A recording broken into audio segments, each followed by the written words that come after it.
Bon après-midi, chers téléspectateurs, et bienvenue à cette autre sortie de votre émission qui traite des questions de santé, ma vie.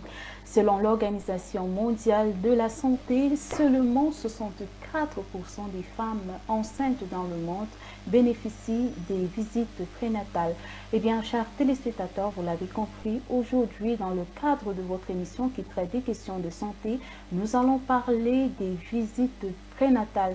Nous allons aborder l'importance des visites prénatales, le nombre de visites prénatales recommandées par les spécialistes de la santé, mais surtout quand est-ce qu'il faut commencer ces visites prénatales. Et pour en parler aujourd'hui, nous recevons une infirmière sur ce plateau. Il s'agit de Soken Sofak Shekina que nous allons vous présenter juste après cette transition.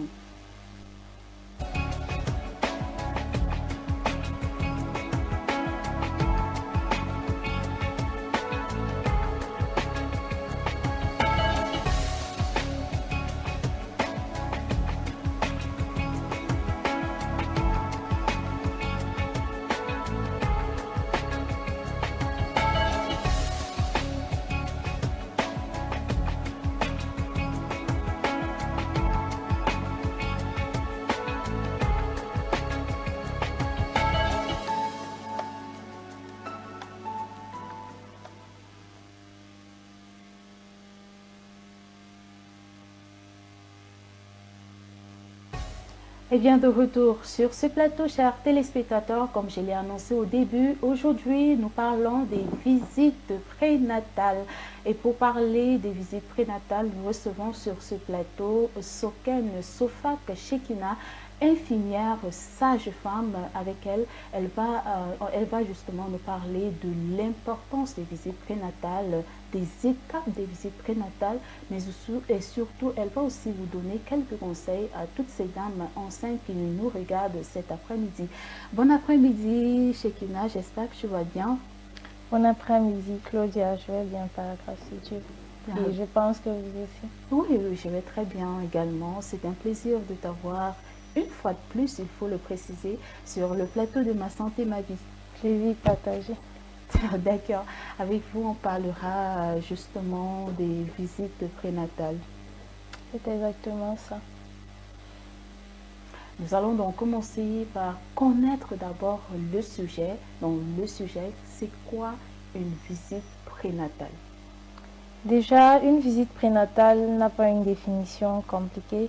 La visite prénatale, c'est juste l'ensemble de suivi médical qui est fait à une femme enceinte avant, durant sa grossesse, pour préparer la grossesse, le travail et l'accouchement ensuite. D'accord, donc pour préparer la grossesse, le travail et l'accouchement, on est justement, il est recommandé aux femmes enceintes de suivre justement ces visites prénatales. C'est exactement d'accord. ça. À quel moment est-ce qu'une femme doit commencer ces visites prénatales? Bon, déjà, le bon déroulement de la grossesse dépend de la période avant la grossesse. En principe, il est préférable de faire une visite au préalable avant de concevoir. Donc, lorsque on a l'idée d'avoir un enfant, il est bon de faire d'abord une première visite avant la conception parce qu'il y a certaines choses qu'il faut vérifier avant pour le bon déroulement de la grossesse. Donc, avant la grossesse, c'est bon. Mais qu'est-ce qu'il faut exactement vérifier avant la grossesse? Déjà, il faut vérifier si la femme qui veut concevoir ou alors le couple qui veut concevoir n'a pas des prédispositions qui pourront être des risques pendant la grossesse. Par exemple, avant la grossesse, il est bon pour la femme qui veut concevoir de commencer à prendre de l'acide folique. D'accord. Oui. De l'acide folique, pourquoi? Parce que l'acide folique permet d'éviter certaines malformations au niveau neurologique du fœtus. Et c'est bon de le faire avant la grossesse et aussi préconiser des repas riches en cela. Donc si c'est que cela n'est pas fait au préalable, il y a des risques que la femme qui veut concevoir ait des carences en vitamine B9 qui est l'acide folique et cela peut conduire à certains risques durant la grossesse. D'accord. C'est pourquoi il est conseillé de faire cela avant de concevoir. D'accord. Sinon, il arrive qu'une femme soit enceinte et se rende juste compte qu'elle est enceinte, surtout dans notre contexte africain. Donc, il est préférable de faire la première visite avant la 15e semaine de grossesse. D'accord, avant la 15e semaine de grossesse. Oui. Donc, après 2 mois environ. Oui, 2 mois, 3 mois. Après 2 mois, 3 mois, qu'il est conseillé justement de commencer sa visite prénatale. Dans le cas où on ne savait pas qu'on était enceinte, mais le plus tôt possible est le mieux. Donc, lorsqu'une femme constate qu'elle est enceinte, il est très important de se rendre directement dans un centre de santé pour commencer ses visites prénatales. D'accord. Et qu'est-ce qui est prévu pendant une visite prénatale? Je prends l'exemple du premier jour. Le premier jour que la femme se rend à l'hôpital, qu'est-ce qui est fait pendant ce temps? D'accord. Déjà, à la première visite, la première chose qu'il faut faire, vérifier si la femme est effectivement enceinte. D'accord. Voilà, c'est la première des choses qui est faite. Et on fait cela avec une échographie. Une échographie ou alors un test de grossesse pour se rassurer que la grossesse est en place. Oui. Et après s'être rassuré que la grossesse est bien en place, il y a l'interrogatoire qui est fait. On interroge la femme sur ses antécédents chirurgicaux, ses antécédents familiaux, les antécédents gynécologiques ou obstétricaux. Si la femme a déjà eu à être enceinte ou pas, il y a tous ces éléments-là qui sont vérifiés à l'interrogatoire. Justement, est-ce qu'on peut avoir quelques questions qu'on pose à l'interrogatoire? C'est très important. Il y a des femmes qui nous regardent cet après-midi et qui aimeraient par exemple tomber enceinte. Qu'est-ce qu'on demande réellement à cette femme qui arrive le premier jour pour ses visites prénatales? Bon, déjà, on va demander, par exemple, dans la famille, est-ce qu'il y a quelqu'un qui a le diabète, l'hypertension artérielle, parce que ce sont des facteurs qui surviennent beaucoup pendant la grossesse et voilà, qui peuvent être de grands risques. On peut demander encore, vous êtes à votre 40e grossesse, est-ce que vous avez déjà fait une fausse couche? Est-ce que vous avez déjà fait un mort-né ou des jumeaux? Ce genre de questions. D'accord. D'accord. Donc, après justement cette phase de questions, qu'est-ce qui suit? Ok, après cette phase d'interrogatoire, il y a ce qu'on appelle l'examen physique qui est fait. L'examen physique de la femme enceinte se fait de la tête aux pieds. On vérifie l'état des cheveux, parce qu'il y a certaines pathologies qui peuvent être vérifiées au niveau des cheveux, peut-être si elle a des chutes de cheveux ou quelque chose de ce genre. On vérifie les cheveux, les yeux. Dans les yeux, on vérifie les conjonctifs afin de savoir si c'est qu'elle est bien colorée, si son taux de sang est bon. C'est vrai que c'est pas très...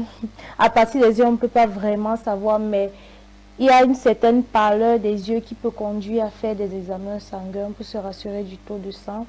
On vérifie l'état bucco-dentaire, dans la bouche, les dents, si elle a des caries ou pas. On vérifie l'état des seins, s'il y a des nodules présents dans les seins. Est-ce que le fait d'avoir une carie peut avoir un impact sur l'évolution de la grossesse? Bon, pas l'évolution de la grossesse en tant que telle, mais la formation dentaire du fœtus, ça peut impacter. Oui, le fait qu'une femme enceinte ait une carie dentaire. D'accord. Donc, pour continuer, après les seins, on vérifie les jambes, les pieds à la recherche des varices ou des œdèmes. Parce qu'il y a des femmes qui ont des œdèmes pendant la grossesse dont les pieds enflent. Voilà, ou alors des petites vénules qui éclatent. On vérifie tout cela. On vérifie, bon, c'est vrai qu'à la première consultation prénatale, le ventre de la femme n'est pas forcément déjà très... La grosseur du ventre n'est pas importante. Du coup, si c'est que la grossesse est déjà avancée, on va mesurer la taille de l'utérus au niveau du ventre. Parce que quand la femme est enceinte, l'utérus s'agrandit, donc ça a une certaine taille. On va mesurer la taille de l'utérus. Et on va mesurer aussi le pourtour ventral. D'accord. La circonférence abdominale. Et on peut faire aussi un toucher vaginal pour vérifier l'état du col de la femme. Est-ce que son col est le col de l'utérus en fait. Si Oui. c'est ouvert ou pas, s'il y a lieu de faire autre chose. Bon, parlons un peu du toucher vaginal. Selon le témoignage de certaines femmes, ça fait extrêmement mal. Est-ce qu'il n'y a pas une autre méthode qu'on peut utiliser pour voir justement si le col, et tu viens juste de dire que si on peut voir si le col est ouvert et autres? Le toucher vaginal est un élément assez important de l'examen obstétrical de la femme enceinte. C'est vrai qu'il y a d'abord l'aspect psychologique. Oui. Comme vous, par exemple, on vous a déjà dit que ça fait tellement mal. Ce qui fait que dès que vous arrivez sur la table, dès qu'on parle de toucher vaginal, vous êtes déjà, il y a une psychose qui s'installe. Oui.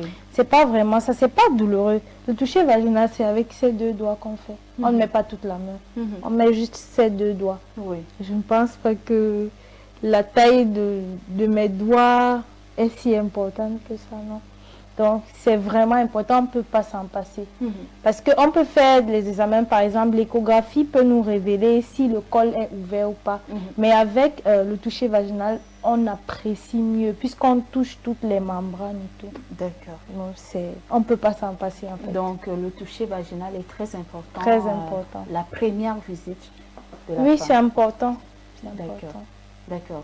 La suite après le toucher vaginal, qu'est-ce qui se passe? Après cela, il y a des examens qui sont prescrits à la femme. Oui. Il y a des examens. Bon, par exemple, si c'est la première grossesse, oui. À la première consultation prénatale, on va demander le groupe sanguin, si la femme ne connaît pas et qu'elle n'a pas un papier qui présente son groupe sanguin. Oui. On va demander aussi le rhésus. Le facteur rhésus est très important, surtout chez les femmes qui sont de rhésus négatif.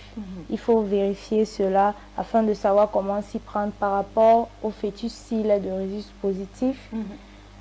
Nous avons également la numération formule sanguine qui permet de vérifier le taux d'hémoglobine de la femme pendant la grossesse, dans le taux sanguin. Oui.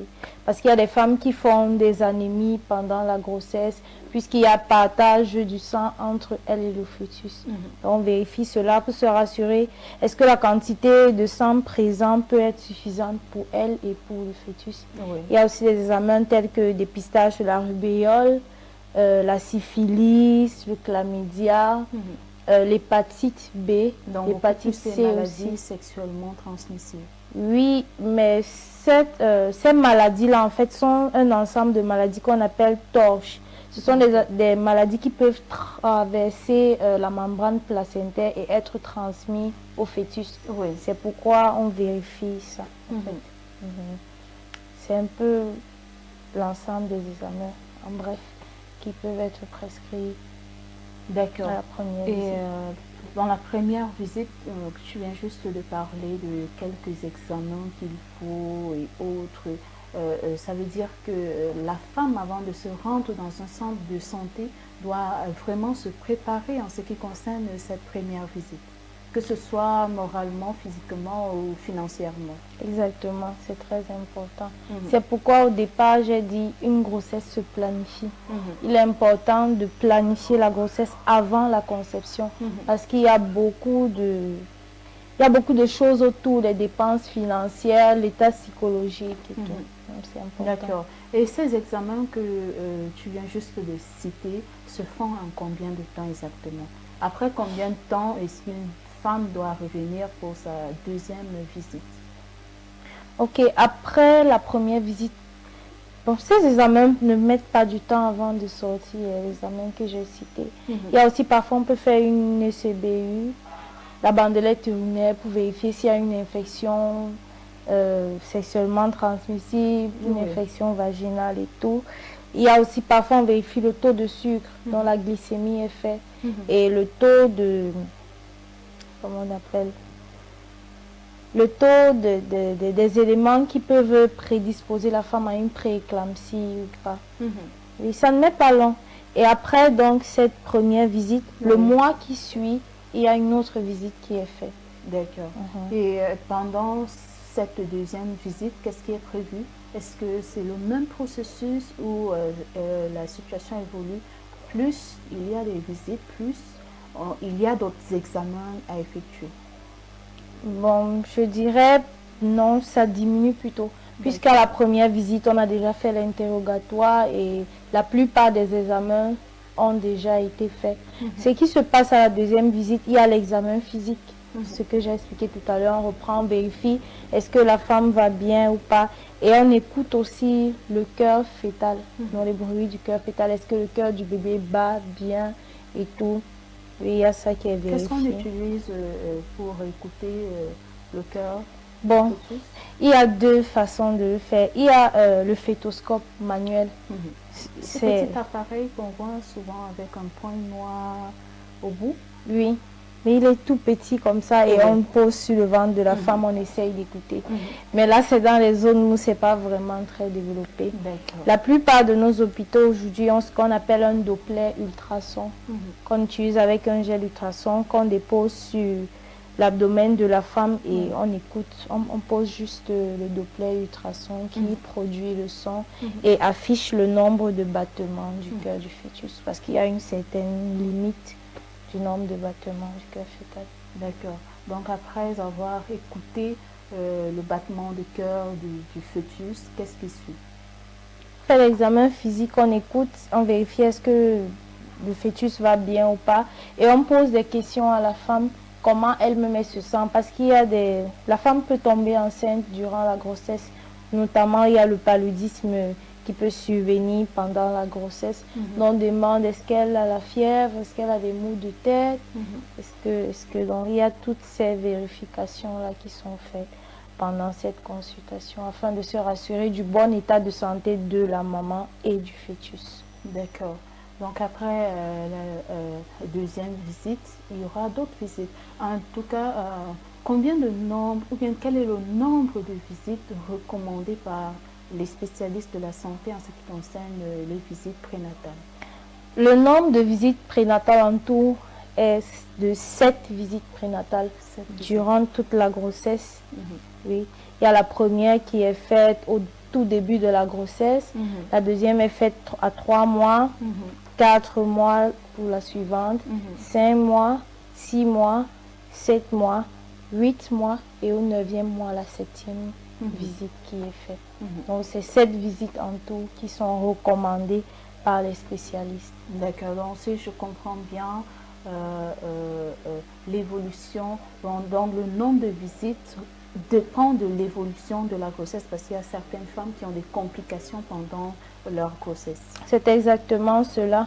C'est vrai, une grossesse peut être suivie soit par un gynécologue, soit par une sage-femme ou parfois un médecin généraliste dans les cas où les deux autres ne sont pas disponibles. Dans les grossesses qui n'ont pas de problème, une sage-femme suit normalement une grossesse qui n'a pas de risque. Mais les grossesses avec risque sont suivies par le gynécologue. Oui. Donc, si une grossesse a des problèmes, on peut essayer de rapprocher la durée des visites, puisque la durée entre chaque visite est d'1 mois. On peut peut-être rapprocher cela de 2 semaines pour vérifier si tout va bien. D'accord. Et on prend l'exemple des femmes qui sont dans des zones enclavées, qui n'ont pas justement la possibilité de respecter ce nombre de visites, 7 visites prénatales pendant la grossesse. Qu'est-ce qu'il faut faire? Est-ce qu'il y a des examens à recommander, des examens qui doivent être faits, ou comment est-ce que cette femme doit se comporter pendant sa grossesse?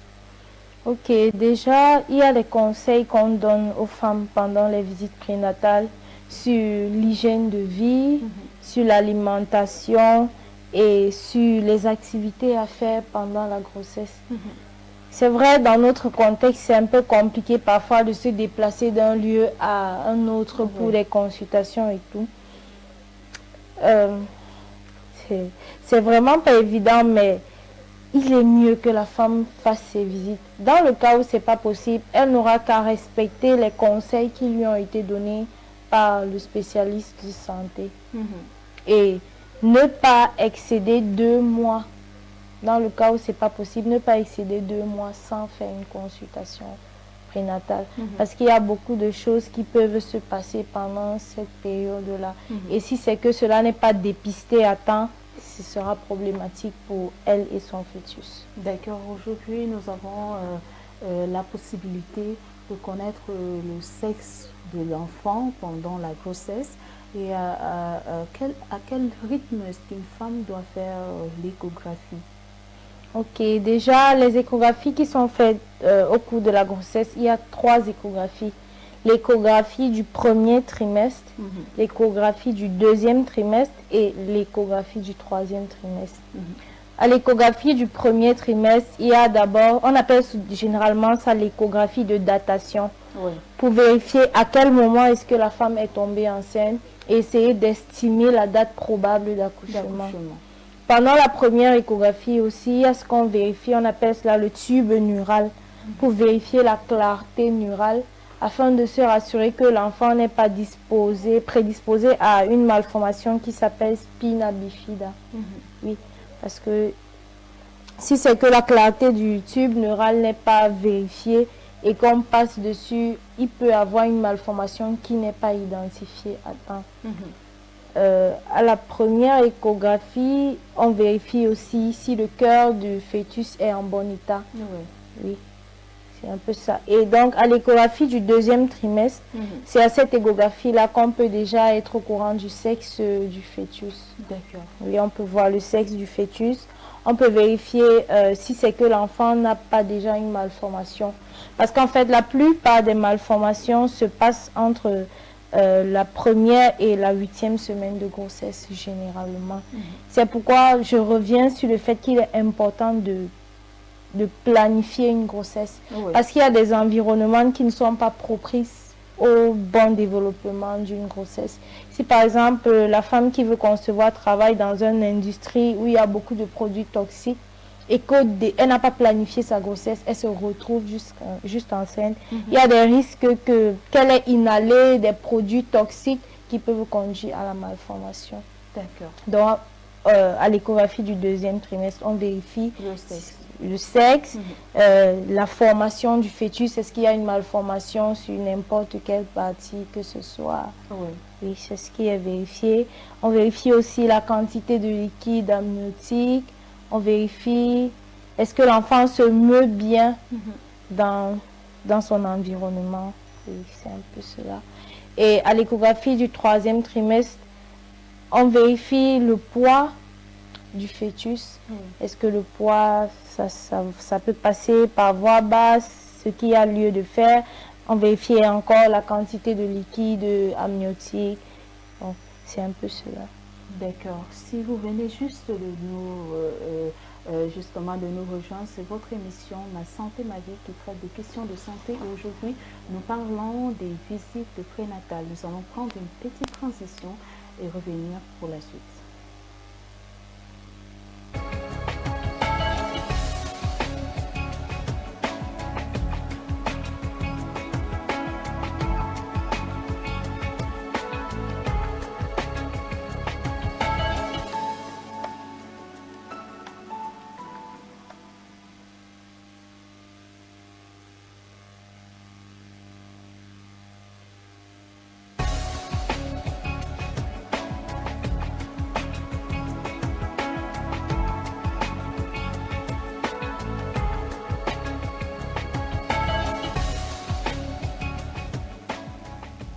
Et bien de retour sur ce plateau après cette transition, chers téléspectateurs, c'est votre émission qui traite des questions de santé, Ma Santé, Ma Vie.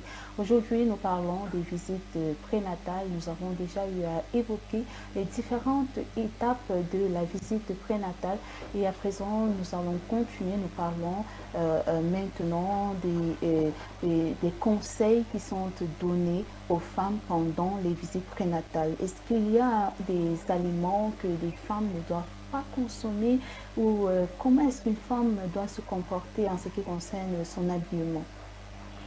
Ok, déjà, on ne va pas dire qu'il y a des aliments qui sont interdits pendant la grossesse. Il y a plutôt des aliments qu'il faut préconiser, comme par exemple les fruits, les légumes.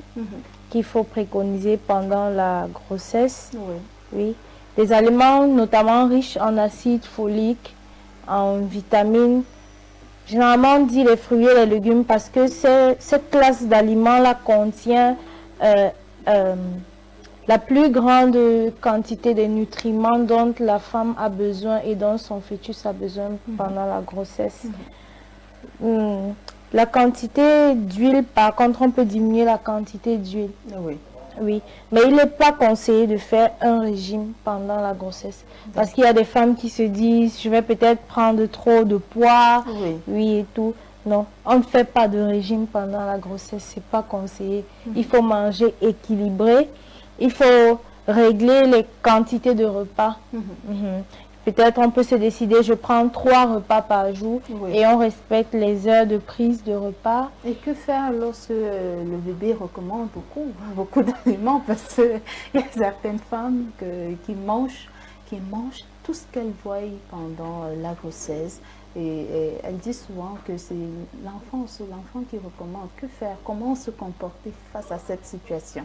C'est vrai qu'il y a des hormones de grossesse qui interagissent pendant la grossesse et qui donnent certaines envies particulières à une femme enceinte. Mais il faut se rassurer d'éviter de ne pas trop manger. Il faut éviter de trop manger. Oui. Sinon, il y aura un poids excessif qui sera pris. Et les salades aussi peuvent aider pendant la grossesse parce que ça agit un peu comme des coupes-faim. Quand on a déjà mangé et on se rend compte qu'on est déjà en train d'excéder la quantité habituelle de repas que nous prenons d'habitude, oui, on peut prendre des choses comme des salades, des yaourts. Ça aide un peu à régulariser la faim de la femme enceinte. D'accord. Et en ce qui concerne les vêtements, est-ce qu'il y a des vêtements recommandés aux femmes enceintes?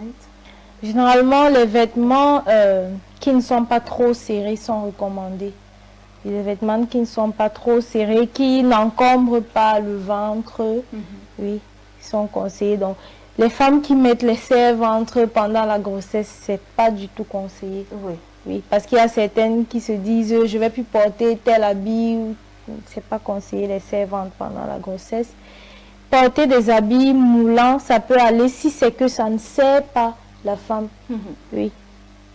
Donc, peut-être au niveau des sous-vêtements, c'est vrai déjà il faut préconiser les sous-vêtements en coton. Oui. Les sous-vêtements en nylon ne sont vraiment pas conseillés, que ce soit pendant ou en dehors de la grossesse. Oui. Donc il n'y a pas vraiment un style d'habillement, juste éviter les vêtements trop serrés, les vêtements sales. Oui, éviter les vêtements sales. Et pour revenir au niveau de l'alimentation aussi, il faut éviter les aliments qui ne sont pas bien lavés. Les fruits et légumes qui ne sont pas bien lavés, les viandes qui ne sont pas bien cuites, parce qu'il y a des pathologies telles que la toxoplasmose qui peuvent être transmises par ces aliments qui ne sont pas bien cuits là. Donc, bien de préconiser des repas soit cuits à la vapeur ou des repas sautés. Et sautés, c'est bon pour la femme enceinte. D'accord, chères téléspectatrices, vous l'avez compris, lorsqu'on est enceinte, vraiment éviter des vêtements trop serrés parce qu'il y a des jeunes, et surtout les jeunes filles, surtout, qui se disent que, bon, quand je suis enceinte, ce n'est pas la fin du monde, je dois toujours être sexy. Oui, tu peux être sexy, mais tu dois également être à l'aise et l'enfant qui est dans le ventre doit également être à l'aise. Donc, éviter des vêtements trop serrés, ces robes moulantes qu'on voit un peu, qui dessinent au ventre. Moi, je sais pas, j'ai horreur de ça. Mais bon, heureusement qu'on a cette spécialiste sur ce plateau qui, justement, vous donne le conseil de porter des vêtements amples, comme des cabas, par exemple. Porter du cabas. C'est bon pendant la grossesse, des boubous, des gants. Des boubous, des gants, c'est juste pour 9 mois. 9 mois, après ces 9 mois, vous allez recommencer à porter vos pantalons sexy et autres. Donc, j'espère que le message est passé. Alors, Chikina, que dire c'est pour sortir, que dire de ces dames qui mélangent des médicaments traditionnels, parce que généralement, on donne des médicaments qu'il faut se puger avec, et à l'hôpital on prescrit d'autres médicaments. Donc ces dames se retrouvent en train de mélanger les médicaments prescrits à l'hôpital et ces médicaments de grand-mère. Bon, déjà, c'est vrai que nous sommes africains. On ne va pas totalement mettre de côté la naturopathie. Oui. Et on ne va pas mettre cela de côté. Mais le problème avec la naturopathie, ce sont les quantités et les effets de ces produits que nous prenons, de ces plantes. On ne connaît pas forcément quel est l'effet que ça aura sur l'organisme. Par contre, les médicaments faits dans des laboratoires ont été testés. Oui. On connaît quels sont les effets indésirables, les quantités à prendre. Dans le cas où on mélange des médicaments traditionnels et ceux de l'hôpital, on peut se retrouver à prendre une même composante 2 fois. Oui. On vous a donné cela à l'hôpital, vous prenez encore ça dans ce que vous consommez traditionnellement, c'est déjà un risque. C'est pourquoi c'est bon d'éviter de mélanger. Et surtout en fin de grossesse, il y a des femmes qui se purgent avec certaines choses avant de venir accoucher. Souvent, ça facilite l'accouchement. Il y a certaines qui mangent des oignons crus, il y a certaines qui boivent du miel, par exemple. Cuit. Non, c'est pas du tout conseillé. C'est pas conseillé, pourquoi? Parce que ces aliments-là sont des utérotoniques. Ça donne une certaine tonicité à l'utérus, donc ça donne des contractions. Mais dans le cas où le fœtus n'est pas encore bien engagé ou descendu, les contractions sont là, mais ne sont pas efficaces. Et ça peut entraîner beaucoup de choses, telles que la rupture de l'utérus. L'utérus peut se rompre, les trompes peuvent se rompre, et on peut se retrouver avec des saignements terribles. Nous avons souvent été embarrassés dans ces situations-là. Donc, c'est mieux d'éviter cela. D'accord. Merci beaucoup, Shekina Sofak, d'avoir accepté notre invitation pour parler des visites prénatales. Le plaisir est le mien. Merci, Claudia. Eh bien, chers téléspectateurs, j'espère que vous avez les détails en ce qui concerne les visites prénatales. Elle a dit, les visites prénatales commencent avant la conception. Donc, il est très important de vous rendre d'abord dans un centre de santé avant de tomber enceinte. Ensuite, lorsque vous constatez que vous êtes enceinte, il est important de vous rendre directement dans un centre de santé pour commencer vos premières visites et surtout respecter ce que les sages-femmes ou le gynécologue ou le médecin généraliste vous dira dans vos centres de santé pour avoir une grossesse, je peux dire une bonne grossesse qui évolue dans les normes et accoucher dans des bonnes conditions. C'est très important parce qu'il y a des femmes qui justement ne font pas des visites prénatales et partent juste pour accoucher et par conséquent on se retrouve avec des enfants qui sont mal formés, on se retrouve avec des fausses couches et autres. Donc il est très important de vous rendre dans un centre de santé au moment où vous vous rendez compte que vous êtes enceinte. Une fois de plus, merci. Merci à vous aussi. D'accord. Eh bien, chers téléspectateurs, merci de nous avoir regardés. Nous nous donnons rendez-vous samedi prochain lorsqu'il sera 14 h sur votre chaîne Regard d'Afrique Télévision pour parler, pourquoi pas, d'une autre maladie. Bye bye. Bye bye.